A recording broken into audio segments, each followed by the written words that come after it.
Bonjour à tous, aujourd'hui je vous propose de reprendre le tag de notre chère amie Margot Liseuse qui s'appelle pour elle mon prénom en 7 livres. Son idée en fait c'est que à chaque lettre de son prénom elle associe un livre dont le titre commence par cette même lettre. J'ai trouvé que c'était une vachement bonne idée parce que ça permettait à la fois de présenter plusieurs livres et dans mon cas de vous redire mon prénom parce que je sais que beaucoup de monde ont un peu de mal avec ce prénom un peu compliqué. Donc je m'appelle Clélia. Clélia ça s'écrit C-L-E-L-I-A. Et mon gros problème dans ma vie c'est que la plupart des gens m'appellent Célia. Je me suis dit que du coup ça mettrait les choses au clair. Donc je m'appelle Clélia et je vais donc vous présenter des livres dont la première lettre commence par les lettres de mon prénom. Je commence tout de suite avec la lettre C. Donc j'ai choisi un livre d'une auteure dont je vous parle quasiment tout le temps en ce moment, ce qui est un peu bizarre mais c'est comme ça. Il s'agit de Ce qui nous lie de Samantha Bailly. Ce qui nous lie, c'est l'histoire d'une jeune fille qui est capable de voir quelles sont les relations qui unissent les individus. Elle le voit à travers en fait de fils qui unissent les gens, donc comme vous pouvez le voir sur la couverture, c'est ça. C'est une romance en fait, mais qui a une valeur ajoutée, donc avec ce don qu'a l'héroïne. Ce qui est bien aussi, c'est que c'est une histoire d'une jeune fille qui vient d'entrer dans la vie active, donc ça a un petit côté plus facile de s'identifier. Samantha Bailly a une écriture qui parfois peut un peu surprendre parce qu'elle est parfois très incisive en fait, très saccadée. Donc par exemple elle va parfois faire des phrases sans verbe, juste avec un mot. Et du coup bon ça donne un rythme qui moi me plaît bien mais qui des fois surprend un petit peu. Certains ne l'ont pas forcément beaucoup aimé ce livre, d'autres au contraire l'ont adoré. Donc par exemple Margot c'est un de ses livres préférés. Si vous voulez commencer Samantha Bailly, ça peut être bien de commencer par celui-là parce que du coup ça vous permet de voir un peu son style, voir si ça vous plaît. Et après vous pourrez continuer sur d'autres livres comme Les Stagiaires ou Nos âmes jumelles. Pour le premier L, j'ai choisi de vous parler de Loin de tout. Donc c'est un peu avec de l'émotion que je vous le montre parce que pour tout vous dire c'est mon tout premier service presse. C'était il y a un an et demi. C'est une romance en fait, ça évoque l'histoire d'une jeune fille qui va tout quitter pour partir toute seule sur la route. Et elle va rencontrer un jeune homme et bon vous imaginez la suite. Je voulais vous en parler parce que moi il y a un truc qui m'a surpris dedans. C'est qu'en fait il y a beaucoup de scènes sexuelles. Et je ne m'y attendais absolument pas parce que je pensais que ça allait être une romance assez plate, assez... qui allait peut-être un peu m'ennuyer. Et j'ai découvert vraiment les scènes sexuelles en plein dans la lecture et j'ai fait ah oui d'accord. Attention, ce n'est pas à mettre dans les mains des plus jeunes parce qu'il y a quand même beaucoup de détails. Je l'ai trouvé quand même un peu ennuyeux, un peu convenu.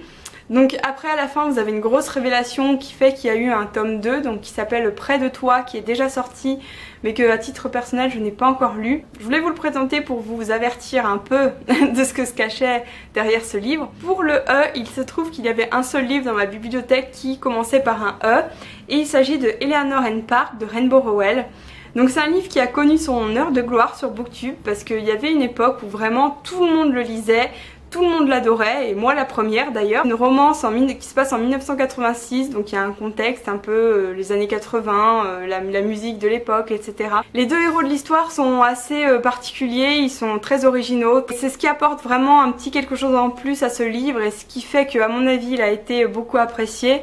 Et pour moi c'est mon préféré de Rainbow Rowell. Si vous ne l'avez pas encore lu, je vous le conseille, même si voilà c'est pas forcément la révélation du siècle, mais c'est une plutôt bonne lecture, bien que peut-être qu'on en a fait un peu trop un fromage pour ce que c'était. Pour le deuxième L, j'ai encore choisi un livre que je n'ai pas apprécié. Je me suis dit en fait que j'allais pas forcément vous parler que des livres que j'aime bien parce que les livres que j'aime bien vous les connaissez, je vous rabâche assez les oreilles avec. Du coup je me suis dit que j'allais aussi vous proposer des livres que j'ai pas forcément aimés puisqu'il faut savoir être un peu critique.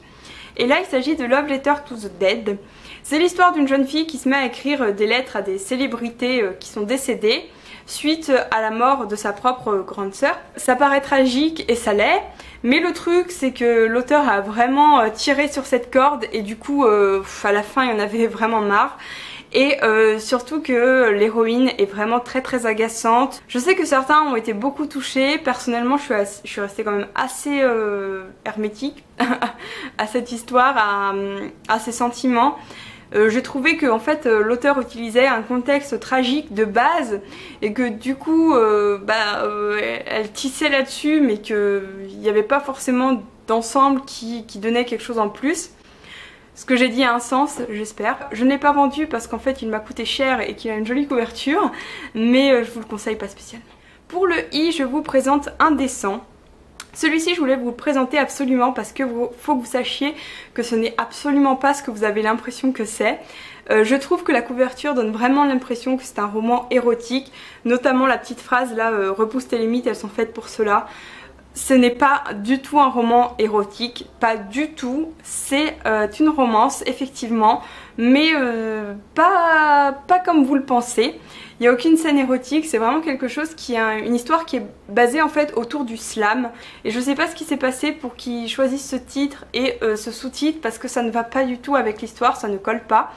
La photo n'évoque rien, enfin franchement cette couverture ne donne absolument pas envie. Et du coup je voulais vous prévenir qu'en fait c'était une très belle histoire, un roman plutôt pas mal et surtout c'était pas un roman érotique. Et enfin pour le A, j'ai choisi un de mes romans préférés, un roman que j'ai vraiment adoré. Il s'agit de Au revoir là-haut de Pierre Lemaitre. C'était le prix Goncourt de l'année dernière je crois. C'est une histoire qui se passe à la fin de la Première Guerre mondiale et en fait c'est sur toute la thématique des commémorations et c'est très critique envers ça, envers tous les gens qui ont pu profiter de la guerre et de l'après-guerre. Et je vous conseille vraiment, si vous aimez l'histoire, il est super parce que ça parle du coup vraiment d'une période en fait qu'on laisse un peu de côté. Généralement on parle soit de la Première Guerre mondiale, soit de la deuxième, soit éventuellement des années 30, mais les années 20 un peu moins quand même il me semble. Donc du coup ça permet d'avoir un peu accès à cette époque. C'est très drôle et très tragique à la fois, c'est vraiment tragicomique en fait. Et je vous le conseille vraiment parce que c'est un très bon livre, il y a beaucoup de travail derrière et je trouve que c'est très bien fait. Voilà pour cette petite vidéo, j'espère qu'elle vous a plu. Merci beaucoup Margot de m'avoir permis de reprendre ton idée. N'hésitez pas si vous avez des questions ou quoi que ce soit, je suis à votre disposition. Je vous remercie, vous souhaite une très bonne journée et vous dis à très bientôt. Salut!